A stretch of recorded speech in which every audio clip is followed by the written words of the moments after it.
যে কোনো সম্পর্কে আমার কাছে সবচেয়ে সুন্দর ব্যাপার হলো দুজন মানুষের একসাথে কথোপকথনের মুহূর্তটা। এটা কাব্য, কবিতা, গান, উপন্যাসের প্রিয় লাইন কিংবা খুব প্রেমময় কিছু কথা হবে এমনটা না।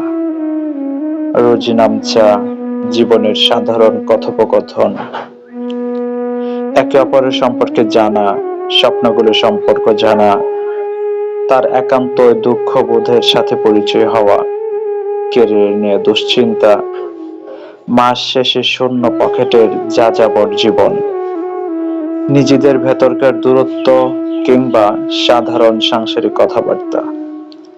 এই যে প্রেম, ভালোবাসা কিংবা আবেগপূর্ণ হাওয়ায় ভাসানো স্বপ্নের বাহিরে আমাদের রোজ নামছা জীবনের এই কথাগুলো জানা, বলতে পারা, বুঝতে পারা, এগুলোই জীবনের সবচেয়ে কাল্ট মোমেন্টস।